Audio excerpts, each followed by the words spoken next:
Deadly riots in Pakistan claim at least 6 Christians. Days of rioting between Christians and Muslims in eastern Pakistan over allegations that the Quran was defiled escalated on Saturday, leaving at least 6 Christians dead, including 4 women and a child, authorities have said. Members of a banned Muslim organization began burning the homes of Christians in the Punjabi city of Gorja after accusing them of desecrating pages of the Quran, said the federal minister for minorities. He also said there was no truth in the allegation that the Quran had been defiled. This all started because of rumors. The minister said hundreds of radical Muslims burned more Christians' homes on Saturday, killing the 6 Christians. Television images showed houses burning and streets strewn with debris and blackened furniture as mobs ran at each other. Local media also reported that gunfights had broken out between Christians and Muslims. Pakistan is a predominantly Sunni Muslim state where Christians are a tiny minority. And although the two groups generally live peacefully, or they have been living peacefully, now pro-Taliban militants have periodically attacked churches and Christians since the September 11th attacks, or since the invasion of Afghanistan, accusing them of sympathizing with the United States. The Punjab law minister said that the authorities had investigated the allegation of a Quran being defaced, but that our initial reports say that there has not been any incident of desecration, just more rumors. Although they had thought that the riots had calmed by Friday, some extremists and miscreants entered the city and pushed people toward armed clashes and gunfights.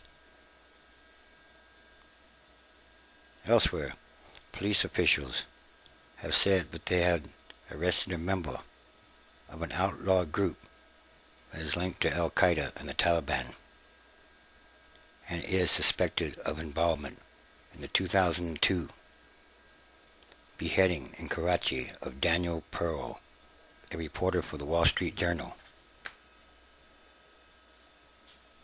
And an update from Afghanistan.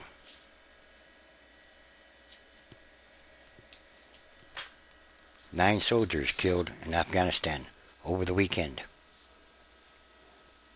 Insurgents killed 9 United States and NATO soldiers in Afghanistan, underscoring the alarming increase in the sophistication and frequency of roadside bomb attacks that, yes, helped make July the deadliest month of the Allies' 8-year campaign against the Taliban. So, it just keeps getting worse and worse. More violent, more deadly. And where does all this end? What will be the ending of all these things?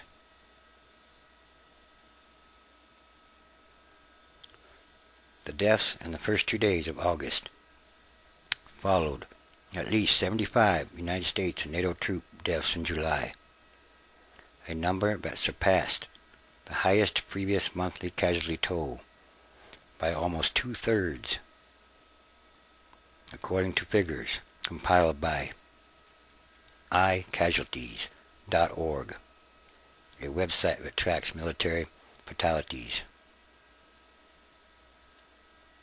Of course, summers have traditionally been the most lethal fighting months in Afghanistan, as many Taliban fighters and other guerrillas, or insurgents, or whatever have you call them, limit their activities during the long and severe winters.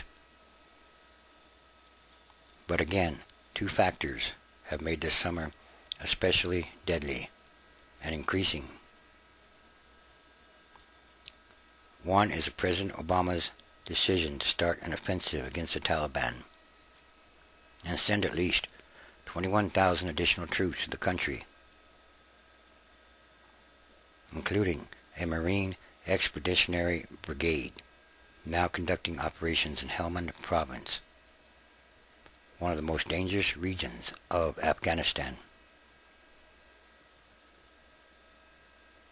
The other factor is the insurgents' increasing skill at using IEDs, making them ever larger homemade bombs. The bombs are often made from fertilizer and diesel fuel, or from artillery shells, and buried in dirt roads of triggers set to detonate when heavy military vehicles drive over them. And of course, the bombs are also taking a huge toll on Afghan civilians. A total of 1,013 civilians were killed in the 6-month period, a 24% increase from the same period last year. Anyway, once again,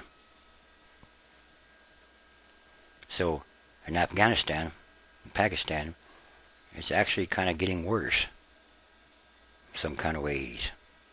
It's definitely not getting better. Not really as far as violence goes. It's becoming more violent. These countries have been destabilized by the invasion of Afghanistan 8 years ago. And this is ongoing. Once again, these are more signs of the end times transition days. And there are many, many signs happening daily.